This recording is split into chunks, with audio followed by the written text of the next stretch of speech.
కాబట్టి ఈ దినం మనకి ధ్యానార్థమై పరిశుద్ధ గ్రంథంలో మనం వాక్యాన్ని చదువుకుందాం. మొదటి దినవృత్తాంతముల గ్రంథము 5వ అధ్యాయం మొదటి వాక్యం. మొదటి దినవృత్తాంతముల గ్రంథము 5వ అధ్యాయం మొదటి వాక్యం. ఇశ్రాయేలునకు తొలిచూలి కుమారుడైన రూబేను కుమారుల వివరము. ఇతడు జ్యేష్ఠుడై ఉండెను కాని తన తండ్రి పరుపును తాను అంటుపరిచినందున అతని జన్మ స్వాతంత్రము ఇశ్రాయేలు కుమారుడైన ఏసేబు కుమారులకు ఇయ్యబడెను. అయితే వంశావళిలో ఏసేబు జ్యేష్ఠుడుగా దాఖలు చేయబడలేదు. కాబట్టి ఇక్కడ మనం చదువుతున్న వాక్యంలో ఇశ్రాయేలునకు తొలిచూలు కుమారుడైన రూబేను కుమారుల వివరము. ఇతడు జ్యేష్ఠుడై ఉండెను. ఇక్కడ యాకోబుకి ఎంతమంది పిల్లలండి? 12 మంది మగపిల్లలు, ఒక ఆడపిల్ల. 12 మంది మగపిల్లలు, ఒక ఆడపిల్ల. 12 మంది మగపిల్లలు పెద్దవాడు ఎవరు? రూబేను. చిన్నవాడు ఎవరు తెలుసా? బెన్యామీన్ చిన్నవాడు. అయితే ఇశ్రాయేలు యొక్క ప్రజల్లో ఒక జ్యేష్ఠత్వాన్ని ఇక్కడ మనం చూస్తున్నాం. జ్యేష్ఠుడు అంటే ఎవరు? పెద్ద కుమారుడు కదా. కాబట్టి ఇశ్రాయేలు చాలా ఆచారాల విషయంలో, అంటే పద్ధతుల విషయంలో చాలా చక్కగా ఉంటారు. వాళ్ళు చాలా క్రమంగా ఉంటారు. వాళ్ళు అన్ని విషయాల్లో కూడా ప్రతిదీ కూడా పద్ధతిగానే చేస్తారు. అయితే ఇక్కడ మనం చదువుతున్నాం, ఇక్కడ రూబేను పెద్ద కుమారుడే. అయితే అతను ఏం చేస్తాడంటే తన తండ్రి యొక్క చిన్న భార్య, అంటే 4-5 భార్యలు ఉంటారు కదా, అలాంటి ఆమెతో అతను ఏం చేస్తాడంట? తప్పు చేశాడు. ఎవరో? రూబేన్. అందుకని ఏం చేస్తాడంటే అతనికి జ్యేష్ఠత్వాన్ని తీసేశాడు దేవుడు. ఎవరికి ఇచ్చాడు జ్యేష్ఠత్వాన్ని? ఏసేబు యొక్క జ్యేష్ఠత్వాన్ని ఏమో మనీషకి ఇచ్చాడు. రూబేన్ యొక్క జ్యేష్ఠత్వాన్ని ఎఫ్రాయింకి ఇచ్చాడు. అదేనా? ఏసేబు యొక్క జ్యేష్ఠత్వాన్ని తీసేసి ఎవరికి ఇచ్చాడు? మనీషకి ఇచ్చాడు. ఆయన పెద్ద కొడుకు ఏసేబుకి. చిన్న కొడుకు ఎవరు? ఎఫ్రాయిం. ఎఫ్రాయింకి ఎవరు గోత్రాన్ని ఇచ్చాడు? రూబేన్ గోత్రాన్ని ఇచ్చాడు. అంటే ఇక్కడ తీసివేయబడింది. అంటే ప్రథమ స్థానాన్ని పోగొట్టుకున్నాడు. ఈ దినాల్లో మనం కూడా ముందుండాలా, వెనకుండాలా, లేకుంటే పోగొట్టుకోవాలా? చెప్పండి. మనం ముందు ఉండాలి. దేవుడు అన్నాడు మొదటి వారిగా మనం ఉండాలి, మొదటి వరుసలో మనము ఉండాలి. అందుకనే మొదటి వారు అనేకులు కడపటి వారు అయిపోతున్నారు, కడపటి వారు అనేకులు మొదటి వారు అయిపోతున్నారు కదా. దేవుడు తన యొక్క సన్నిధిలో ఎవరైతే తగ్గించుకుంటున్నారో దేవుడు వాళ్ళని హెచ్చిస్తున్నాడు. ఎవరైతే హెచ్చించుకొని తప్పు చేస్తారో వాళ్ళని దేవుడు తగ్గిస్తాడు. అయితే ఇక్కడ మనం చదువుతున్నామో ఈ యొక్క రూబేను అనే అతను జ్యేష్ఠ కుమారుడు. ఎవరంట? జ్యేష్ఠ కుమారుడు అంటే పెద్ద కుమారుడు. పెద్ద కుమారుడు అంటే మీకు తెలుసు కదా, తండ్రి తర్వాత సర్వ అధికారము పెద్ద కుమారుడికి ఉంటుంది. 10 మంది కొడుకులు అంటే 10 మందికి వాటా పంచినప్పుడు ఎవరికి ఎక్కువ ఇస్తారు? చెప్పండి. పెద్ద కొడుకే ఎక్కువ ఇస్తారు. మళ్ళీ 10 మందిలో వాటా ఇచ్చినప్పుడు మా నాన్న వాళ్ళు కూడా 5 అన్నములు, 2 అక్కచెల్లు, మొత్తం 9 మంది అయితే 2 చనిపోయారు. అయితే 7గురిలో 5 అన్నములు. ఆస్తి పంచినప్పుడు మా పెద్దనాన్నకి 2 భాగాలు ఇచ్చారు. ఇప్పుడు మాకు 5 ఎకరాలు వస్తే ఆయనకి ఏం చేశారు? 10 ఎకరాలు, డబుల్. ఎందుకని? పెద్ద కొడుకు కాబట్టి. పెద్ద కొడుకుకి ఏంటంటే జ్యేష్ఠత్వ హక్కుని ఇస్తారు. అయితే ఇక్కడ మనం చదువుతున్నాం బైబిల్లో దేవుడు ఎంతోమందిని చూసినట్లయితే పెద్దవాళ్ళని తగ్గించి చిన్నవాళ్ళని హెచ్చించాడు. ఇప్పుడు కయ్యని ఏం చేశాడు? దేవుడు కట్ చేసాడు. ఎవరిని హెచ్చించాడు? హేబేల్ని హెచ్చించాడు. కయ్యని పెద్దడు, హేబేల్ పెద్దడా? కయ్యని పెద్దోడు. కానీ అతను ప్రవక్తను బాగోక, తన యొక్క జీవితం బాగోక దేవుడు ఏం చేస్తాడా? హేబేల్ని ఏర్పరచుకున్నాడు. అక్కడ ఎవరు చెడ్డవారు? కయ్యని చెడ్డవాడు. అందుకే దేవుడు అతను అంగీకరించలేదు. ఎవరైతే దేవుని దృష్టిలో ఒక చెడ్డవారిగా చెడు పనులు చేస్తారో అలాంటి వారిని దేవుడు తోసివేసి చిన్న వాళ్ళని ఏం చేస్తాడు? దేవుడు జ్యేష్ఠ కుమారులుగా తీసుకొని వస్తున్నాడు. అందుకని ఇక్కడ చదువుతున్న వాక్యంలో మొట్టమొదటిగా మనం కయ్యను, హేబేల్ని మనం చూస్తున్నాం. అలాగే అబ్రహాం యొక్క అన్నదమ్ములు కూడా మనం చూస్తే అబ్రహాం కూడా ఏం చేస్తాడంట? అన్నదమ్ముల్లో ఇతను చిన్నవాడిగా ఉండొచ్చు, అయితే ఇతను ఎలానంట హెచ్చించబడి దేవుడు అబ్రహాము సంతానించే ఇశ్రాయేలు ప్రజలను తీసుకొస్తానని చెప్పి వాగ్దానం చేసుకొచ్చాడు. మిగతా వాళ్ళని పక్కన పెట్టేసాడు. అబ్రహాం కొడుకులు ఎవరు? ఇష్మాయిలు, ఇస్సాకు. ఇష్మాయిల్ని పక్కన పెట్టేసి ఏం చేశాడు? ఇస్సాకుని తీసుకొచ్చాడు. నేను ఎందుకు చెప్తున్నా అంటే మీ అందరికీ, దేవుడు మనల్ని హెచ్చించే విధముగా మొదటి స్థానంలో మనల్ని పెట్టే విధంగా మనం కనపడాలి. ఏదో చర్చికి వస్తే చాలులే, ప్రార్థన చేస్తే చాలులే, ఏదో క్రైస్తవు ఉంటే చాలులే, ఏదో పరలోకానికి ఒక మూలకు పోతే చాలులే అని మనం అనుకోకూడదు. దేవుడు దగ్గరికి మనం ఉండాలి పక్కన. వింటున్నారా? కాబట్టి ఇక్కడ ఇష్మాయిల్ని పక్కన పెట్టేసి ఎవరిని ఆశ్రయించాడు దేవుడు? ఇస్సాకుని ఆశ్రయించాడు కదా. ఆ తర్వాత ఏం చేస్తాడు దేవుడు? ఏశావుని ఆశ్రయించలేదు. ఆశ్రయించాడు కానీ ఏశావుని పక్కన పెట్టి ఎవరిని హెచ్చించాడు? యాకోబు చిన్నడా పెద్దోడా? చెప్పండి, చిన్నడా పెద్దోడా? కానీ ఏశావుని ఏం చేస్తాడు దేవుడు? ఆ భూములన్నీ ఆశ్రయించాడు. ఏ భూములు అయ్యి? ఎడారులు. అంత సౌదీ అరేబియా అంతా ఏముందంట? ఎడారి. కానీ అక్కడ ఏముందంట? ప్రపంచాన్ని కొనగలిగే అంత పెట్రోల్ అక్కడ ఉంది. ప్రపంచాన్ని 3 సార్లు కొనొచ్చంట వాళ్ళు పెట్రోల్ మొత్తం తీస్తే. ప్రపంచాన్ని 3 సార్లు కొనొచ్చంట వాళ్ళకున్న పెట్రోల్ తీసి అమ్మితే. వాళ్ళు ఇల్లు కట్టాలంటే పెద్ద తలనొప్పి. ఎట్లాగా? మనం కొద్దిగా 10 అడుగులు తీస్తే కొన్నిసార్లు నీళ్ళు వచ్చేస్తాయి. వాళ్ళు 10 అడుగులు పునాది తీస్తే పెట్రోల్ వచ్చేస్తుందంట. పెద్ద తలనొప్పి అంటే ఇల్లు కట్టాలంటే వాళ్ళు. ఇల్లు కట్టాలంటే కొంచెం గుంట తీసి ఏమొస్తుంది? నీళ్ళు వచ్చేస్తాయి. నేను పంజాబ్ పోయాను 2004లో. పంజాబ్ పోతే అక్కడ ఎక్కడ చూసినా 10 అడుగులలో నీళ్ళు ఉంటాయి భూమిలో. ఎక్కువ లోతు అవసరం లేదు. ఇప్పుడు ఒక ఇంటికాడ పెళ్ళి, వాళ్ళ ఇంట్లో ఒక బోరింగ్ ఉంటుంది, ఇట్లా కొట్టుకునే బోరింగ్ ఉంటుంది. ఇప్పుడు పెళ్ళికి ఎక్కువ నీళ్ళు కావాలి కాబట్టి ఏం చేస్తారు? ఆ బోరింగ్లు ఏం చేస్తారంటే అద్దెకి తీసుకొస్తారు రెంట్కి. తీసుకొస్తే వాడు ఏం చేస్తారు? చిన్న డ్రిల్ లాగా అట్లా లోపలికి వేస్తారు. 10 అడుగులు వేయంగానే రెడీగా నీళ్ళు వచ్చేస్తాయి. ఈ బోర్ మిషన్ తీసుకొచ్చి టెంపరీ పెట్టేస్తారు, కొట్టుకొని వాడుకోవచ్చు. అయిపోయిన తర్వాత మళ్ళీ తీసి మళ్ళీ అడిగి ఇచ్చేయచ్చు. అంటే 10 అడుగుల లోపల ఏముంటాయి? నీళ్ళే ఉంటాయి బోర్లు పంజాబ్లో చూస్తే. అందుకని అక్కడ బాస్మతి బియ్యము ఏంటి ఇవన్నీ బాగా పండుతాయి. అక్కడ బాగా విపరీతంగా పండుతాయి బాస్మతి. ఎంత దూరం చూస్తే గోధుమలు బాస్మతి తప్పితే ఇంకేముండదు. 100 సంవత్సరాల ముసలి కూడా స్టిఫ్గా ఉంటాయి. ఇట్లా ఉండి పని చేస్తుంది. పొట్ట ఉండదు మనలాగా. ఎందుకని? వాళ్ళు గోధుమ తింటారు, మనం ఏం తింటాం? రైస్ తింటాం. ఆడవాళ్ళు కూడా అంతే, ఇట్లా గుర్రాలాగా ఇట్లా నుంచో ఉంటారు. మన ఇట్లా వంగిపోయి ఉంటారు. ఇక్కడ వాళ్ళంతా ఫిట్నెస్గా బాగా కష్టపడతారు, బాగా పని చేస్తారు. పుట్టిన పిల్లగా నుంచి ముసలిదాని దాకా ఏ డ్రెస్ చేస్తారు? పంజాబీ డ్రెస్. పంజాబీ డ్రెస్ ఎక్కడి నుంచి వచ్చింది? పంజాబ్ నుంచి వచ్చింది. ఎందుకు చెప్తాను ఇదంతా? దేవుని పెట్టిన మనందరం కూడా మొదటి స్థానం కావాలా, చివరి స్థానం కావాలా? మీరు చెప్పండి. దేవుడు ఎవరికి మొదటి స్థానం ఇవ్వాలనుకుంటున్నాడు?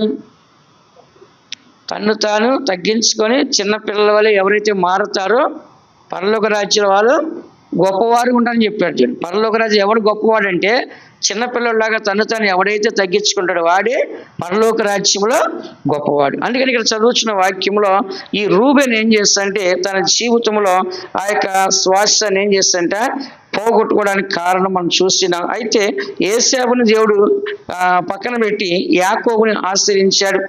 అలాగని మనం చూసినట్లయితే దావీదుకి ఎంతమంది అన్నములు? మొత్తం 8 మంది. దావీదుకి 7 అన్నలు ఉన్నారు. 8వ వాడు దావీదు. విన్నారా? సెరియా ఆమె అక్క, దావీదు అక్క. అరే అందరికంటే చిన్నాడు ఎవడు? దావీదు. దేవుడు ఎవరిని రాజుని చేశాడు చెప్పండి? దావీదుని రాజుని చేశాడు. సమూయేలు గారు అభిషేకించడానికి వెళ్ళాడు ఆ ఇంటికి. ఒక్కొక్కడు వస్తామంటే నేను కోరుకులా, వీడు కాదు వీడు కాదు వీడు కాదు వీడు కాదు అంటున్నాడు. సరే ఇంకెవరైనా ఉన్నారంటే ఒక చిన్న ఉన్నాడు, గొర్రెలు కాసుకున్నా అని చెప్పారు. వాడిని తీసుకురా అన్నాడు. ఆ దావీదు వస్తున్నప్పుడు ఇగో ఈడే నేను కోరుకున్నాడు, నేను అభిషేకం తొందరగా అన్నాడు. దేవుడు చూస్తారా? దేవుడు ఎత్తుని రూపాన్ని దేవుడు చూద్దాం, హృదయాన్ని దేవుడు చూస్తాడు. కాబట్టి దేవుడు కావాల్సింది ఏంటంటే ఎంత ఎత్తున 6 అడుగులు ఎత్తున ఏంటి 2 అడుగులు ఛాతి పెట్టుకొని ఏంటి బాగా బలముగా కండలు తిరిగి ఇలాంటి వాళ్ళు దేవుడికి అవసరం. ఎవరు కావాలి? మంచి హృదయం గలవారు, ఏంటి చిన్నపిల్ల మనస్తత్వం గలవారు, పాపము లేని పరిశుద్ధంగా ఉండేవాళ్ళు దేవుడికి కావాలి. ఆ తర్వాత అబ్షాలోము పెద్దవాడు, దావీదు కొడుకు. చిన్నోడు ఎవరు? అమ్నోను. ఇలా అంతా ఉన్నారు చాలామంది పెద్దవాళ్ళు. చిన్నోడు ఎవరు? సాల్మన్. దేవుడు ఎవరిని రాజు చేశాడు చెప్పండి? ఇలా చెప్తే చాలామంది ఉన్నారు బైబిల్లో. అవన్నీ ఇప్పుడు అయ్యేది కాదు. కొన్ని విషయాలు మాత్రం మీకు చెప్పాలనుకుంటున్నాను. కాబట్టి ఇక్కడ మనం చూసినట్టు ఈ దినాన మనం వినే వాక్యం అంశం ఏంటంటే జ్యేష్ఠత్వము. లేకుంటే జ్యేష్ఠ కుమారుడు. ఎవరంట? జ్యేష్ఠ కుమారుడు. కాబట్టి మనం జ్యేష్ఠ కుమారుడిగా ఉండాలా లేకుంటే వెనక చివరి వాడికి ఉండాలా? జ్యేష్ఠ కుమారుడికి మనము ఉండాలి. అందుకే రూబీ అనే యొక్క జ్యేష్ఠత్వాన్ని ఏం చేశాడు దేవుడు తీసేసి ఏసేబు పిల్లలకి ఇచ్చాడు. ఎవరికంట? ఏసేబు పిల్లలకి దేవుడు ఇచ్చేస్తాడు. ఎందుకంటే తన యొక్క జ్యేష్ఠత్వాన్ని అతను పోగొట్టుకున్నాడు. ఆది కాండము 48వ అధ్యాయం 22వ వాక్యం చూడండి. ఆది కాండం 48వ అధ్యాయం 22వ వాక్యం. నేను నీ సహోదరుల కంటే నీకు ఒక భాగము ఎక్కువగా ఇచ్చి తిని అది నా కత్తితోనూ నా వింటితోనూ అమోరీల చేతిలో నుండి తీసుకొంటినని ఏసేపుతో చెప్పెను. చూడండి, దేవుడు యోసేపుని అన్నదమ్ముల కంటే ఎక్కువగా ముందుగానే ఆశ్రయించాడు. తండ్రి ఎక్కువగా అతను ప్రేమించాడు. ఆ తర్వాత పోతీఫరు ఇంట్లో అతను ఎక్కువగా ప్రేమించబడ్డాడు. ఆ తర్వాత చెరసాలలో ఎక్కువగా ప్రేమించబడి హెచ్చించబడి ఆశ్రయించబడ్డాడు. అటు తర్వాత చూసి ఎక్కడంట? ఐగుప్తు దేశంలోనే ఒక రాజుగా ఉన్నాడు. ఎలానంట? ఐగుప్తు దేశంలోనంట ఒక రాజుగా ఉన్నాడు. సరే, తర్వాత కూడా ఏమైందంటే మళ్ళీ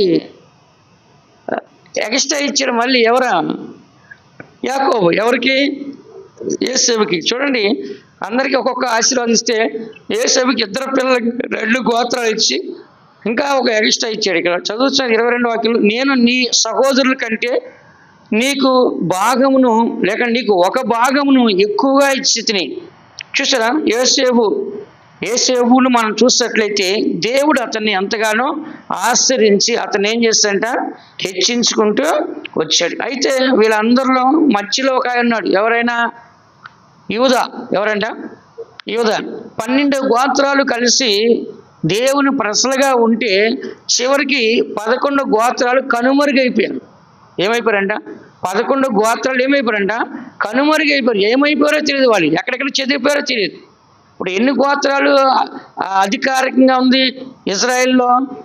ఒక్క గోత్రమే. వాళ్ళొక్కరే నిలబడ్డారు. ఆ దినాల్లో దేవుడు నాడు యూదా గోత్రం వరకు ఒక దీపాన్ని ఉంచుతా అని చెప్పాడు. యుద్ధానికి వెళ్ళాలంటే ఎవరైనా ముందు వెళ్ళాలంటే యూదానే పోవాలని చెప్పాడు. యుద్ధానికి ఎవరు వెళ్ళాలంట? యూదాని. ఇప్పుడు కూడా ఒక ఇజ్రాయెల్ యొక్క ఉనికిని ఇప్పుడు కాపాడుకుంటూ వచ్చేది ఎవరు? యూదా గోత్రమే. ఇప్పటికి కూడా ఆ చరిత్ర ఉందంటే దానికి కారణం ఎవరు? యూదా గోత్రం. ఇప్పుడు కూడా ఆ దేశాన్ని కాపాడుకుంటూ వచ్చారంటే ఎవరు? యూదా గోత్రమే. ఎందుకు ఇదంతా చెప్పుకోవచ్చంటే వాళ్ళందరూ కూడా సర్వనాశనం చేయడానికి అనేకులు కూడా ప్రయాసపడ్డారు, అనేకులు ప్రయత్నించారు. మొన్న ఈ మధ్య ఒక యుద్ధం చేశారు ఇజ్రాయెల్ ప్రజలు. ఎవరితో? హమాస్ వాళ్ళతో. హమాస్ వాళ్ళతో ఏం చేస్తారంట? యుద్ధం చేస్తారు. వాళ్ళు ఎవరు? ఆనాడు దీనాన్ని పాడు చేసిన వాళ్ళు. ఎవరంట? యాకోబు కుమార్తెను పాడు చేసిన వాళ్ళే ఈ హమాస్ వాళ్ళు. అందుకని ఏం చేస్తారు? దీనా యుద్ధం అని చెప్పేసి పేరు పెట్టి యుద్ధానికి వెళ్ళారు. హమాస్ వాళ్ళకి వెళ్ళినప్పుడు ఎవరి పేరంటే దీనా అని పెట్టి వెళ్ళి యుద్ధం చేసి హమాస్ని బూడిద చేసి వచ్చేసారు.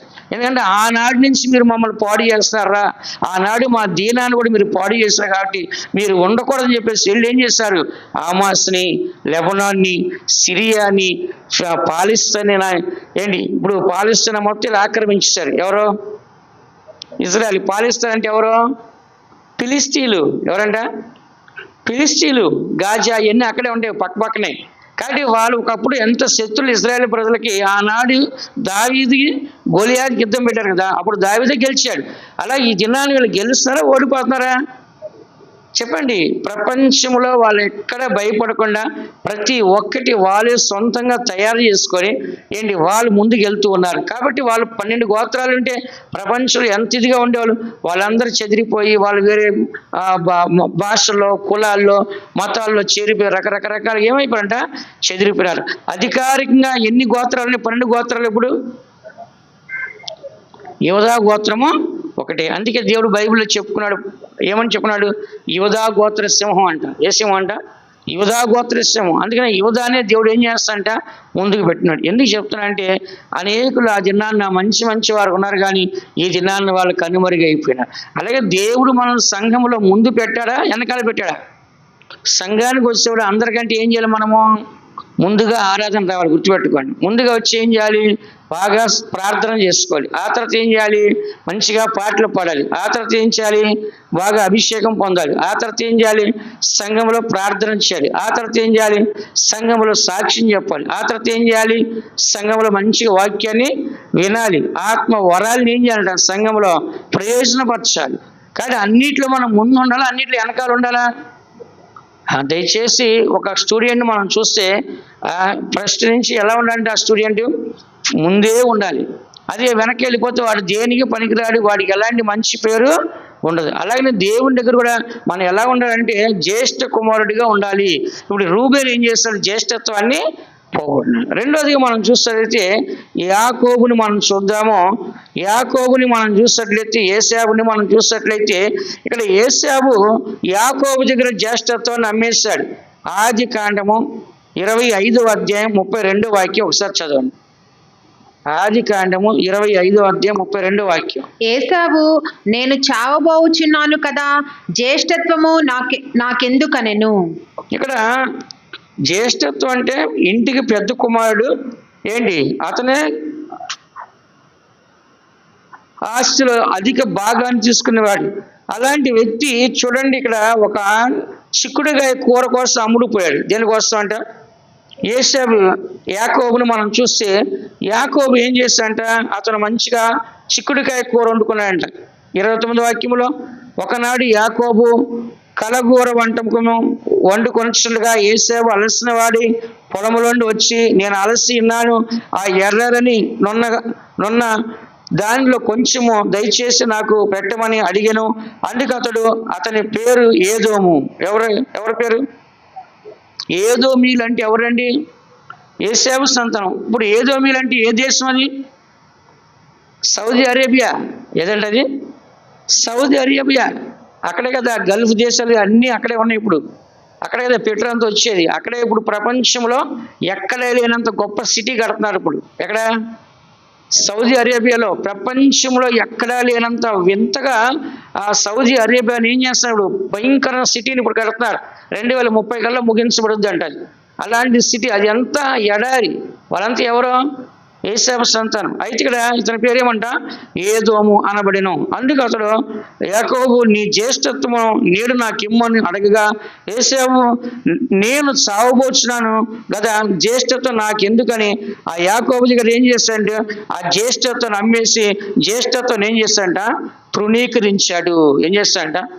అందుకని మన ఈ దినాల్లో అల్పకాల పాప భోగములు అంటే చాలా చిన్న చిన్న విషయాల కోసము ఏం చేస్తాం, మన సుఖభోగాల కోసం అన్నిటి కొరకు ఏం చేస్తాం, మన మొదటి స్థానాన్ని, ఒక ఉన్నతమైన జీవితాన్ని మనం ఏం చేస్తాంట వదిలేస్తుంటాం. ఆ ఏశావు ఏం చేస్తాడంట, ఒక చిన్న చిక్కుడుగాయ కూర కోసం అమ్మేస్తాడు. దేనికోసంట చెప్పండి? ఇతని యొక్క చెడ్డ స్వభావం ఏంటంటే ఇతను అరణ్యవాసి. యాకోబు ఎవరంట, గుడారవాసి. అతను ఎప్పుడు కూడా ఇంటికాడ ఉండేవాడు. ఇతను ఎప్పుడు కూడా అరణ్యంలో తిరిగి, అంటే మాంసము కోసం వేటాడే వ్యక్తిగా అతను కనబడుతుంది. అందుకని దేవుడు ఏం చేస్తాడంట, ఏశావుని ద్వేషించాడంట, యాకోబుని ప్రేమించాడు. హెబ్రీ రాష్ట్ర పత్రిక 12వ అధ్యాయం 16వ వాక్యం చూడండి. అక్కడ ఎవరిని ద్వేషించాడో ఎవరిని ప్రేమించాడో రాసి ఉంటుంది. ఒక పూట కూటి కొరకు తన జ్యేష్ఠత్వపు హక్కును అమ్మివేసిన ఏశావు వంటి భ్రష్టుడైనను వ్యభిచారి అయినను ఉండునేమో అనియు జాగ్రత్తగా చూచుకొనుడి. చూసారా, ఒక్క పూట కూటి కొరకంట. దేనికోసం అంట, ఒక్క పూటి కూటి కొరకు ఏం చేస్తాడంట, ఏశావు తన జ్యేష్ఠత్వాన్ని అమ్మేసిన భ్రష్టుడు వ్యభిచారి అని అతను గురించి రాస్తుంది. ఏమని వస్తుందంట, భ్రష్టుడు, తర్వాత వ్యభిచారి. కాబట్టి ఈ దినాల్లో మనం కూడా ఇలాంటి దౌర్భాగ్య పరిస్థితి వరకు మన ఆత్మీయ జీవితాన్ని, మన విశ్వాస జీవితాన్ని, మన పరిశుద్ధ జీవితాన్ని, మన భక్తి జీవితాన్ని, మన ప్రార్థనా జీవితాన్ని ఏం చేయకూడదు, అమ్మివేయకూడదు. చిన్న చిన్న విషయాల కొరకు ఏం చేస్తారు, తమ యొక్క ఆత్మీయ జీవితాన్ని అమ్మివేసి వ్యర్థముగా గడిపేవారుగా కనబడుస్తారు. కానీ యాకోబును చూసినట్లయితే దేవుడు ఏశావును తీసివేసి యాకోబు నా జ్యేష్ఠ కుమారుడు అంటున్నాడు. నిర్గమాకాండం 4వ అధ్యాయం 22 వాక్యాలు చూస్తే ఏశావు యొక్క ఆ జ్యేష్ఠత్వాన్ని తీసి యాకోబుకి ఇచ్చుకున్నాడు దేవుడు. అప్పుడు నీవు ఫరోతో, ఇశ్రాయేలు నా కుమారుడు, నా జ్యేష్ఠ పుత్రుడు. ఇశ్రాయేల్ అంటే ఎవరు? యాకోబు. ఇశ్రాయేలు పేరు పెట్టింది ఎవరికి? యాకోబుకి. ఇప్పుడు యాకోబు ఎవరంటే దేవునికి జ్యేష్ఠ కుమారుడు. ఫరోకి చెప్పు, నా పెద్ద కుమారుని పంపించమని చెప్పు అంటున్నాడు. ఏమన్నంట, ఫరో దగ్గరికి ఏం చేయాలి, నువ్వు నా పెద్ద కుమారుడిని పంపించమని ఏం చేయాలంట, నువ్వు ఫరోకే చెప్పు అంటున్నాడు. అందుకని దేవుని బిడ్డరా మన అందరం కూడా దేవుని యొక్క దృష్టిలో మనం ఎలా ఉండాలంటే పెద్ద కుమారుడిగా ఉండాలి. చెప్పండి అందరూ, చెప్పండి. 23వ వాక్యం చదవమ్మా. నన్ను సేవించినట్లు నా కుమారుని పోనిమ్మని నీకు ఆజ్ఞాపించుచున్నాను. వాని పంపనల్లని ఎడల ఇదిగో నేను నీ కుమారుని నీ జ్యేష్ఠపుత్రుని చంపెదనని యెహోవా సెలవిచ్చుచున్నాడని అతనితో చెప్పుమనెను. చూడండి, ఇక్కడ నా పెద్ద కుమారుని కనుక నువ్వు పంపించకపోతే యాకోబుని నీ పెద్ద కుమారుని చంపేస్తాడు. ఎవరైనా చెప్పండి, ఎంత ప్రిఫరెన్స్ ఇచ్చాడు చూడండి పెద్ద కుమారుడికి. నా పెద్ద కుమారుడు ఏం చేయాలి, త్వరగా పంపించు. నా పెద్ద కుమారునికి సంతానం మొత్తం బయటికి త్వరగా ఐగుప్తు దాసత్వంలోంచి బానిసత్వంలోంచి త్వరగా పంపించు. లేని నువ్వు పంపించకపోతే ఏం చేస్తాంట, నీ పెద్ద కుమారుని చంపేస్తా. ఎందుకంటే నీ పెద్ద కుమారుడు నీ తర్వాత రాజ్యవాళ్ళు కాబట్టి, నీ పెద్ద కుమారుడే జ్యేష్ఠుడు కాబట్టి, నీ తర్వాత సమస్తాన్ని పరిపాలన చేయవలసి కాబట్టి నీకున్న పెద్ద కుమారుని ఏం చేస్తాను దేవుడు తీసివేస్తా అంటున్నాడు. అందుకని దేవుని పెట్టలేను మనము. దేవుడు కూడా ఎవరికి ప్రాధాన్యత ఇస్తున్నాడు చెప్పండి? ఎవరికి ప్రాధాన్యత ఇస్తున్నాడు దేవుడు? జ్యేష్ఠ కుమారుడు. ఇంట్లో మనం ఎవరికి ప్రాధాన్యత ఇస్తాము? పెద్దవాడికి ప్రాధాన్యత ఇస్తాం, పెద్దవాడిని మనం గౌరవిస్తాం, పెద్దవాడి మాట అందరు వినాలంటాం మనం. ఇప్పుడు చూడండి, తల్లి తండ్రి 4 పిల్లలు ఉంటే పెద్ద కుమారుడు 20 సంవత్సరాల వచ్చిన తర్వాత వాడేమంటాడు, మీరు నాకంటే చిన్నలు కాబట్టి మీరు నా మాట వినాలంటాడు. తల్లిదండ్రులు కూడా ఏమంటారు, అరే వాడి పెద్దోడు వాడి మాట వినాలంటారు. వాడేమంటాడు, నేను పెద్దనే కాబట్టి తల్లిదండ్రులు కూడా నా మాట వినాలి, నేను చెప్పినట్టు చేయాలంటాడు. అన్నిట్లో కూడా సర్వ హక్కులు ఎవరికి వస్తాయి? పెద్ద కుమారుడు. ఇంట్లో సమస్త బాధ్యతలు ఎవరికి వస్తాయి? పెద్ద కుమారుడు. తండ్రి తర్వాత ఆడపిల్లలకి తండ్రి ఎవరు ఇంట్లో? పెద్ద కుమారుడే అన్నారా? ఇప్పుడు చెల్లికి బాధ వస్తే తల్లిదండ్రులు అయితే ఎక్కడికి వెళ్తుంది? అన్నయ్య ఇంటికి వెళ్తుంది. అన్నయ్య లేనప్పుడు తమ్ముడు ఉంటే తమ్ముడింటికి వెళ్తుంది, కానీ ఇంకెక్కడికి వెళ్ళలేదు ఆడపిల్ల. ఆడపిల్లకి ఏ కష్టం వచ్చినా సరే తన పుట్టింటే గుర్తు వస్తుంది. పుట్టిల్లు గుర్తుకొచ్చేటప్పుడు తల్లిదండ్రులు లేనప్పుడు ఎక్కడికి వెళ్తారు? ఒకటి అన్నయ్య దగ్గరికి వెళ్తారు, లేకుంటే తమ్ముడు దగ్గరికి వెళ్తారు. అదే అక్క చెల్లి దగ్గరికి వెళ్తారా చెప్పండి? అక్క చెల్లి దగ్గరికి వెళ్తారా? వెళ్ళరు. అలాగనే దేవుడు మనకి ఒక ప్రాధాన్యత ఇచ్చినప్పుడు ఆ ప్రాధాన్యతను మనం ఏం చేయాలంటే కాపాడుకోవాలి. దేవుని దృష్టిలో మనకు జ్యేష్ఠ కుమారులుగా మన ఉన్నతమైన జీవితం చేయడానికి యాకోబులాగా మనం ఆశ్రయించబడాలి. యాకోబుని దేవుడు ఆశ్రయించాడు, కానీ ఏశావుని ఏం చేశాడు? నీ భూమి సమురుతో నింపని చెప్పాడు. సమురు అంటే ఏంటి? ఆయిల్. ఆయిల్ అంటే ఏముంది? మన పెట్రోల్ బావులు ఉన్నాయి, అక్కడే ఆయిల్ పెట్రోల్ ఎంతో వస్తుంది. అక్కడ కోట్లు లక్షల కోట్లు అంట. వాళ్ళకి సంపాదించడం తెలియదంట, ఖర్చు పెట్టడం తెలుసు అంట. సౌదీ అరేబియాలో ప్రతి ఒక్కడు కష్టపడడం తెలియదంట. ఎందుకని? ప్రతి స్థలములో ప్రతి పొలములో వాడుకున్న దాంట్లో ఎప్పుడు పెట్రోల్ వస్తూ ఉంటుంది. ఆ పెట్రోల్ అమ్ముకొని తినటమే కానీ వాళ్ళు కష్టపడేదంటూ వాళ్ళకి తెలియదంట. ఎందుకని? అంత ఆశీర్వాదం దేవుడు ఇచ్చేస్తాడు. అందుకని దేవుని బిడ్డలారా, మనము ఈ సత్యాన్ని మనం చదువుచున్నాం. దేవుడు ఎప్పుడు కూడా జ్యేష్ఠుడిగా ఉండాలని కోరుచున్నాడు. రూబేను ఆ జ్యేష్ఠత్వాన్ని పోగొట్టుకొని ఎఫ్రాయింకి వచ్చేస్తుంది. అలాగే మనం చూసినట్లయితే కనుక మరి మనష్షే పెద్దవాడైనప్పటికీ మనష్షేకి ఆ గోత్రాన్ని ఇవ్వాల. ఎవరికి ఇచ్చారు? మనష్షేకి యోసేపు గోత్రం ఇచ్చి ఎఫ్రాయింకి ఏ గోత్రం ఇచ్చారు? రూబేను యొక్క గోత్రాన్ని ఇచ్చారు. యాకోబుకి ఎవరిని ఇచ్చాడు? యోసేపు యొక్క జ్యేష్ఠత్వాన్ని తీసివేసి యాకోబుకి ఏం చేస్తాడు దేవుడు? నా జ్యేష్ఠ కుమారుడు అని చెప్తున్నాడు. మూడోదిగా మనం చూసినట్లయితే సంఖ్యాకాండము 3వ అధ్యాయం 12వ వాక్యం చదవండి. సంఖ్యాకాండం 3వ అధ్యాయం 12వ వాక్యం.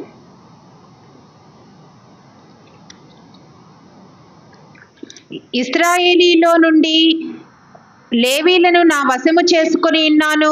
ప్రతి తొలిచూలియు నాది కనుక లేవీయులు నా వారై ఇందురు. ఇక్కడ మనం చూసినట్లయితే కనుక లేవీలు దేవునికి అని మనం చదువుచాం. ఇక్కడ 45, 46 కూడా చదవండి. 45, 46.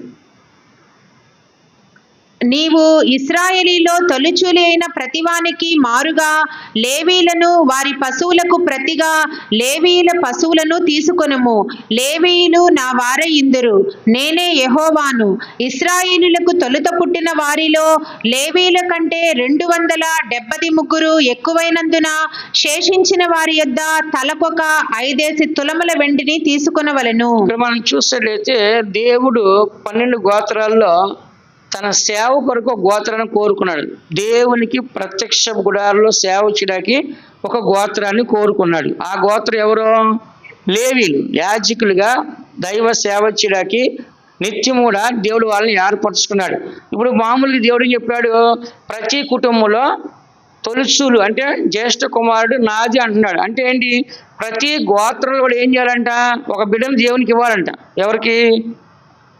ప్రతి గోత్రంలో ఏం చేయాలంట? ఒక బిడ్డను ఏం చేయాలంట? దేవుని సేవకి ఇవ్వాలి. కానీ అక్కడ సేవ చేయాల్సింది ఎవరు? లేవీలు మాత్రమే చేయాలి. అప్పుడు 11 గోత్రాలు ఏం చేయకూడదు? అక్కడ సేవ చేయకూడదు. అప్పుడు ఏం చేయాలంటే మీ తొలుచూల బిడ్డను అక్కడ ఇవ్వాలి కాబట్టి మీ తొలుచూల బిడ్డకు బదులు దానికి బంగారం ఇచ్చేయాలని చెప్పాడు దేవుడు. ఏం చెప్పాడంట? నీ బిడ్డ అక్కడ సేవ చేయడానికి అవకాశం లేదు కాబట్టి ఆ లేవీలు ఎక్కువ మంది ఉన్నారు కాబట్టి లేవీలు ఆ సేవను చేస్తారు కాబట్టి నువ్వేం చేయాలంటే నీ తొలుచూల బిడ్డకు బదులుగా ఇంత బంగారము ఇచ్చేయాలి. నీ తొలుచూల యొక్క గొర్రెలకు బదులుగా లేవీల యొక్క గొర్రెలు నేను తీసుకుంటాను కాబట్టి నీవు దానికి కూడా బంగారాన్ని ఏం చేయాలంట? చెల్లించాలి. చూస్తారా? అంటే దేవుడు అంటే ప్రతి ఒక్కరు కూడా దేవుని దగ్గర సమానంగానే ఉండాలి. కానీ ఆ సేవ మాత్రం ఎవరు చేయాలి? లేవీలు మాత్రమే ఆ సేవని చేయాలి. అంటే ఇప్పుడు సేవ కొరకు జ్యేష్ఠులుగా ఎవరిని ఏర్పరుస్తాడు దేవుడు? లేవీలు. ఎంతోమంది ఉన్నారు సేవకి, కానీ అందరూ ఎవరిని ఏర్పరుస్తాడు? లేవీలు. ఎందుకంటే ఇశ్రాయేలు ప్రజలు అందరూ ఏం చేస్తారంటే లేవీలే మా మీద అధికారం చేస్తారు, లేవీలే సేవ చేయాలా, లేవీలే అద్భుతాలు చేయాలా అని చెప్పి అందరూ గొడవ చేశారు. అప్పుడు ఏం చేస్తాడు? ఈ యొక్క అహరోను మోషే ఏం చేస్తాడు? ప్రతి ఒక్క గోత్రానికి ఒక కర్ర తీసుకొని 12 గోత్రాలు 12 కర్రలు తీసుకొని ప్రత్యక్ష గుడారాలు పెట్టాడు. పెట్టి ఏం చెప్పాడంటే ఎవరి కర్ర అయితే చిగురించి కాయలు కాస్తుందో ఆ గోత్రాన్ని దేవుడు సేవ కొరకు ఏర్పరచని చెప్పేసి కర్రలు పెట్టేసి ఒకరోజు వచ్చేస్తారు. మరుసటి రోజు పోయి చూస్తే ఎవరి కర్ర అంట? అహరోను కర్ర చిగురించి బాదం పూలు బాదం కాయలు కాస్తుంది అక్కడ. అప్పుడు ఎవరిని ఏర్పరుస్తున్నాడు దేవుడు? లేవీల్ని ఏర్పరుస్తున్నాడు. కాబట్టి ఆ సేవ ఎవరికి ఇచ్చాడు దేవుడు? లేవీలకి ఇచ్చాడు. కానీ ఈ దినాల్లో ఎవరికి ఇచ్చాడు దేవుడు? అపోస్తులకు ఇచ్చాడు. ఎవరికి ఇచ్చాడు? చెప్పండి అందరూ. ఎవరికంట? అపోస్తులు సమస్తాన్ని త్యాగం చేసి ప్రతిష్ఠ చేసి సేవ కొరకే జీవించే వారిని ఏమంటారు? అపోస్తులు. ఇప్పుడు సేవ చాలా మంది చేస్తారు. ఆటో తొక్కేవాడు కూడా ఆదివారం సేవ చేస్తున్నాడు. ఇసుక పోసేవాడు కూడా ఆదివారం పాస్టర్ అన్నాడు. ఏంటి మెకానిక్, స్కూటర్ మెకానిక్ ఆదివారం వచ్చి ఏం చేస్తాడు? సేవ చేస్తాడు. గవర్నమెంట్ ఉద్యోగస్తులు ఏం చేస్తున్నారు? ఉద్యోగం చేసి వచ్చి సేవ చేస్తారు. వాళ్ళందరూ అపోస్తులేనా? చెప్పండి. అపోస్తులు అంటే ఎవరు? దేవుని చేత పిలువబడినవారు, దేవుని చేత ఏర్పరచబడినవారు, దేవుని చేత ప్రతిష్ఠించబడినవారు, దేవుని కొరకు సమస్తాన్ని విడిచిపెట్టినవారు, దేవుని కొరకు సమస్తాన్ని త్యాగం చేసేవారు, దేవుని కొరకు నిత్యం సేవ తప్ప ఇంకొకటి ఎరగకుండా నిత్యం కూడా దేవుని సేవలో ఉండేవాళ్ళు మాత్రమే అపోస్తులు. ఎవరు పడితే వాళ్ళు సేవ చేసి ప్రతి ఒక్కరిని నేను పాస్టర్ అంటే కుదరదు. అందుకని ఇక్కడ మనం చదువుతున్నాం ఆ దినాల్లో దేవుడు సేవ కొరకు ఎవరిని ఏర్పరచుకున్నాడు చెప్పండి? ప్రథమ ఫలముగా లేవీలు. కాబట్టి మనం కూడా రాజులుగాను యాజకులుగా ఈ దినాన మనం కూడా దేవుని కొరకు సేవ చేయడానికి ప్రతిష్ఠించబడిన వారిగా మనం కనబడుతున్నాం. కాబట్టి ఇక్కడ మనం చూసినట్లయితే లేవీలు ఎవరంట? నా వారు అంటున్నాడు దేవుడు. ఎవరంట? లేవీలు. అందుకని సంఖ్యాకాండము 8వ అధ్యాయం 14 వాక్యం చూడండి, 19వ వాక్యం. సంఖ్య 8, 14, 19. అట్లు నీవు ఇశ్రాయేలులో నుండి లేవీలను వేరుపరచవలెను. లేవీయులు నా వారయిందురు. తరువాత నీవు వారిని పవిత్రపరచి ప్రతిష్టార్పణముగా వారిని అర్పించినప్పుడు లేవీయులు ప్రత్యక్షపు గుడారములో సేవ చేయుటకై లోపలికి వెళ్ళవచ్చును. ఎవరు లోపలికి? లేవీలు మాత్రమే. ఎవరంట?